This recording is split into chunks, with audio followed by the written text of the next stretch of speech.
옆 사람과 인사하면 좋겠습니다. 시원하시죠? 네. 무더위 속에 저희가 덥다, 힘들다 이렇게 말로 고백하면 덥고 힘들고 또 짜증나는 일들을 많이 마주하게 되는 것 같습니다. 그러나 우리 마음에 깊이 넘치는 예수 그리스도의 그 시원한 생명수를 또 느끼며 누리며 고백하면 또 즐겁고 기쁜 일들만 마주하게 될 줄로 믿습니다. 한 목사님의 이야기가 생각납니다. 그 목사님은 매주 오랜 기간 이제 작정하고 매주 며칠 동안 금식을 선포하셨다고 해요. 그래서 주님의 은혜 가운데 한 주, 두 주, 셋째, 넷째 주를 지나가면서까지 금식을 잘 해나가고 있었는데 어느 순간 갑자기 힘이 들어서 작정한 금식을 다 이루지 못하겠다는 걱정이 들어왔다는 것입니다. 그래서 기도하며 주님께 그 이유를 간구하며 나아가자 그런 생각이 들었다고 합니다. 성도님들이 이제 목사님이 금식하시니까 위로의 차원에서 목사님을 뵈면 목사님 힘드시지요? 이렇게 인사를 했는데 그것이 목사님의 마음에 들어와서 생각의 씨앗을 내리고 내가 이 금식하는 것이 힘든 것이구나. 이 금식을 제대로 못할 수 있겠구나. 이런 생각이 자라나서 금식을 은혜 가운데 잘 하다가 힘들어서 중단할 위기에 놓였다는 것입니다. 그래서 그 목사님이 강단에서 성도들에게 이제 본인에게 인사할 때 힘드시지요라는 인사 대신 힘나시지요라고 인사해달라고, 그리고 나서 그 이후로 금식을 잘 마쳤다는 이야기를 들은 적이 있습니다. 사랑하는 성도 여러분, 우리의 입술의 말에는 권세가 있는 줄 압니다. 우리의 덥고 힘든 시간 가운데 짜증나고 힘들 수 있지만 그런 말들보다 기쁘고 즐겁고 또 다른 사람을 더 세워주는 말들을 통해서 주님의 그 은혜를 흘려보내는 기쁨의 통로 다 되시기를 축복합니다. 아멘. 저는 유치부를 맡고 있는 교육전도사입니다. 매주 우리 아이들을 만나서 예배를 드리다 보면 한 아이에 대해서 조금씩 더 알아가게 되는 것 같습니다. 아이들을 바라보게 되면 각자 개성과 성격도 다 다르지만 그 아이들이 바라보고 있는 대상도 다르다라는 것을 깨닫게 됩니다. 한 아이는 그림 그리는 것을 참 좋아합니다. 그림 그리는 시간이 되면 그림 그리고 색칠하는 데만 집중하고 다른 것은 쳐다보지도 않습니다. 다른 한 아이는 저희 그림센터 4층 유치부실에서 창가 너머로 보면 주차장이 보이는데요. 거기에 버스들이 두 대가 이제 큰 버스, 작은 버스 있는데 그것을 계속 가리키면서 저에게 큰 버스, 작은 버스 이렇게 알려줍니다.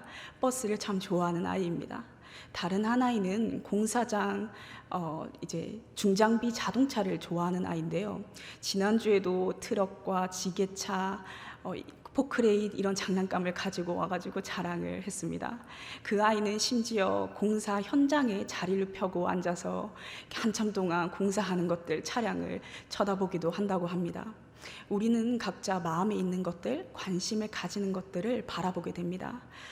그런데 아이들은 단순해서 자신이 좋아하고 관심을 가지는 것이 금방 티가 납니다.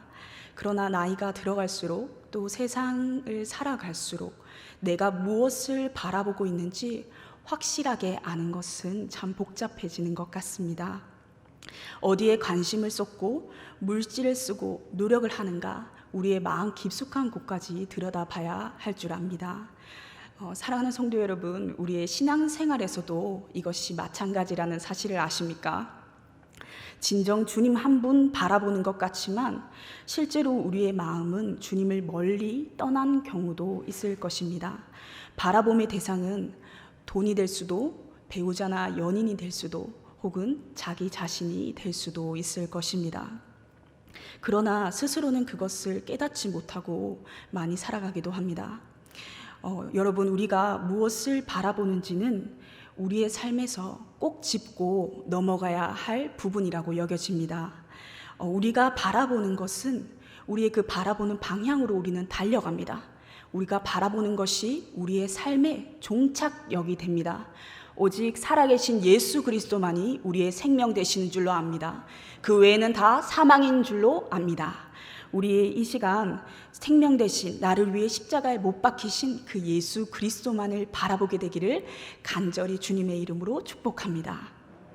오늘 본문을 보면 한 사람이 예수님을 찾아옵니다. 어떻게 해야 영생을 얻느냐는 것입니다. 이 사람은 아마도 매우 간절했던 것 같습니다. 예수님을 보자마자 달려와서 꿇어 엎드려 물어봅니다. 오늘의 본문 19절, 20절 말씀 함께 보겠습니다. 내가 계명을 안 하니 살인하지 말라, 간음하지 말라, 도둑질하지 말라, 거짓 증언하지 말라, 속여 빼앗지 말라, 내 부모를 공경하라 하였느니라. 그가 여짜오되 선생님이여 이것은 내가 어려서부터 다 지켰나이다. 이 사람은 계명을 지키고자 노력했고 또 지키며 살아왔던 사람이었습니다. 이 계명을 다 지키며 산다는 것은 나름대로 주님을 향하여 뜨거운 열정이 있었다는 것입니다. 착한 마음과 선한 양심이 있었다는 것입니다. 우리 이 시간 예수님께서 짚으신 계명들을 다시 보기 원합니다. 이 계명들은 십계명의 일부분입니다. 바로 5계명에서부터 10계명에 이르는 계명들입니다. 그런데 여러분, 우리 10계명이 총 몇 가지의 계명으로 이루어져 있습니까? 네, 10가지의 계명으로 이루어져 있죠. 그런데 하나님께서 모세에게 처음 기록하라고 주신 그 돌판에 기록된 10계명을 보면 첫 번째 돌판에는 몇 개의 계명이 기록되어 있나요? 네, 이래서 1계명에서부터 4계명에 이르는 계명이 기록되어 있습니다. 총 10계명인데 4가지의 계명만 첫 번째 돌판에 기록하게 하셨습니다. 첫 번째 돌판에 면적이 부족해서 4개만 기록하라고 하셨을까요? 그렇지는 않았을 것 같습니다. 첫 번째 돌판에 기록된 총 4가지의 그 계명들은 바로 하나님을 나타내는, 하나님과의 관계를 나타내는 계명들입니다. 1계명에서부터 4계명까지 그 계명들은 나 외에 다른 신을 두지 말며 우상을 만들지 말고 하나님의 이름을 망령되이 부르지 말며 안식일을 거룩하게 지키라는 것입니다. 하나님을 경외하라는 것입니다. 하나님을 최우선 순위에 두라는 것입니다. 오늘 부른 찬양처럼 주님을 우리의 왕으로 모셔야 하는 것입니다. 하나님께서는 첫 번째 돌판의 4계명과 두 번째 돌판의 6계명을 같은 무게로 두셨습니다. 어느 것 하나 치우치거나 또 치우치거나 소홀히 한다면 그것은 건강한 신앙이라고 할 수 없습니다. 바로 하나님 사랑과 이웃 사랑, 이것이 같이 가야 하는 것입니다. 사랑하는 성도님들, 분명한 것은, 그러나 우선적으로 여겨야 할 것은 있다는 것입니다. 하나님 사랑 없이 이웃 사랑 없습니다. 첫 번째 돌판 없이 두 번째 돌판은 없습니다. 우리는 본질 사랑이 없는 존재들이기 때문에 하나님의 사랑이 부어지고 채워져야 그것을 흘려보낼 수 있습니다. 주님을 바라보는 시각의 첫 교정은 주님을 나의 첫 번째로 모시는 것입니다. 여전히 내가 내 삶의 주인으로 살고 있다면 예배드리고 경건생활하는 것 같은 껍데기는 있을 수 있으나 내실은 없습니다. 종교 행위는 할 수 있으나 진심은 없습니다. 한 성도분이 이렇게 간증하는 것을 들은 적이 있습니다. 성인이 된 아들과 대화하던 중 아들이 성도님에게 이렇게 이야기했다고 합니다. 자신이 청소년기에 방황하고 말썽 피웠던 시기를 언급하며 자신이 주님 앞에 참 죄인이라는 것을 깨달았다는 것입니다. 그 성도분은 이렇게 말했습니다. 아들이 청소년기를 무난히 잘 보내고 좋은 대학 가는 것도 그 나름대로 하나님께 영광 올려드리는 일이 될 수 있지만 그 무엇보다 자신이 죄인임을 깨닫고 주님을 주인 되신 삶을 사는 것이 참으로 큰 은혜라고요. 우리의 삶에 고난은 피할 수 없는 요소입니다. 그러나 고난을 통해 걱정하고 불평하며 마음에 쓴 뿌리만 키워간다면 그것은 그 삶에 더욱 가혹한 영적 고난이 될 것입니다. 그러나 고난을 맞닥뜨렸을 때 주님을 찾고 만날 수 있다면, 내가 참 죄인임을 깨닫고 주님 한 분만을 나의 힘이요 반석이요 고백할 수 있다면, 우리의 영혼에는 어떠한 명약보다 좋은 약이 될 줄로 믿습니다. 사랑하는 성도 여러분, 코로나로 또 여러 가지 복합적인 어려움으로 고난을 겪고 계시다면, 이때일수록 주님을 더욱 찾아야 할 때인 줄 압니다. 주님 한 분만을 나의 최우선으로, 내 삶의 첫 번째로 놓아드리는 우리 모두가 되기를 소망합니다. 본문 21절, 22절을 보면 부자 청년에게 예수님께서는 말씀하십니다. 제가 한번 읽겠습니다. 예수께서 그를 보시고 사랑하사 이르시되, 내게 아직도 한 가지 부족한 것이 있으니 가서 내게 있는 것을 다 팔아 가난한 자들에게 주라. 그리하면 하늘에서 보화가 내게 있으리라. 그리고 와서 나를 따르라 하시니, 22절 말씀 계속 읽겠습니다. 그 사람은 재물이 많은 고로 이 말씀으로 인하여 슬픈 기색을 띠고 근심하며 가니라. 그 부자 청년은 겉보기에 완벽했을 것입니다. 주위 사람에게 칭찬받는 사람이었을지도 모르겠습니다. 그러나 그 스스로는 누구보다 잘 알고 있었습니다. 무언가 이상하다. 무언가 잘못됐다. 자기 마음속에 그 원인을 알 수 없는 공허함과 구원을 향한 확신이 없었던 것입니다. 모든 계명을 지키면 구원을 얻는다는 사고방식 속에서 그 자신의 마음은 정작 영생에 대한 확신 없이 공허했습니다. 여러분, 기도를 많이 한다고 생명을 얻나요? 말씀을 많이 본다고 생명을 얻습니까? 남을 열심히 섬기고 사역한다고 생명을 얻을 수 있나요? 예레미야서에서는 만물보다 거짓되고 심히 부패한 것은 마음이라고 이야기하고 있습니다. 우리는 부패한 마음으로 신앙생활 할 수 있습니다. 진심 없이 기도하고 그저 지식적으로만 말씀을 볼 수 있습니다. 사랑하는 마음 없이 다른 사람을 섬길 수 있습니다. 나의 어떠함을 위해 열심으로 사역할 수 있는 것입니다. 그렇다면 어떻게 생명을 얻을 수 있습니까? 바로 생명 되신 예수 그리스도를 바라보는 것입니다. 누가복음에서는 이렇게 말하고 있습니다. 아무든지 나를 따라오려거든 자기를 부인하고 날마다 제 십자가를 지고 나를 따를 것이니라. 주님을 바라보고 따라가기 위해서는 다른 것들이 보이지 않아야 합니다. 나의 마음속에 가득 차지하고 있는 자신을 부인해야 합니다. 우리는 내가 죄인임을 고백하고 주님을 나의 참 주인으로 인정하면서도 다시금 나의 자아를 나의 마음의 왕좌에 앉힙니다. 사람들의 인정을 받고자 하는 마음, 어렵고 더러운 일을 피하려는 마음, 나에게 유익이 되는 일만을 찾는 것. 그러나 이 모든 것들을 십자가에 못 박고 오직 주님만을 존귀하게 여겨드리기 원합니다. 본문에서 이 부자 청년은 돈을 바라보았습니다. 자신이 가지고 있는 많은 재물을 의지했습니다. 그는 가진 것을 다른 사람에게 모두 나눠주라는 예수님의 그 말씀이 마치 모든 소망을 버리라는 말씀처럼 느껴졌을 것입니다. 그러나 여러분, 우리의 소망은 결코 땅에 있지 않음을 깨달아야 합니다. 땅의 것을 사랑하는 사람은 땅에 매여 살아갑니다. 땅의 것은 결코 영원하지 않습니다. 언제 없어질지 모르는 불안감과 걱정과 염려에 매여 살아갑니다. 그런데 때때로 우리는 주님이 마치 나의 것을 모두 가져가시고 내놓으라고 하시는 악덕업자처럼 여기기도 합니다. 그러나 우리 주님은 선하신 분이십니다. 우리가 주님을 위해 내어드렸을 때 주님은 가장 좋은 것으로 채우시고 주실 것을 믿습니다. 이 시간 여러분은 무엇을 바라보고 계신가요? 내가 주님 외에 바라보는 것이 있다면 그것을 이 시간 십자가에 완전히 못 받고 참된 주님의 생명을 누리시기를 간절히 소망합니다. 본문 22절에서 그 사람은 슬픈 기색을 띠고 근심하며 가니라고 말하고 있습니다. 사실 우리는 누구보다 정답을 잘 알 수는 있습니다.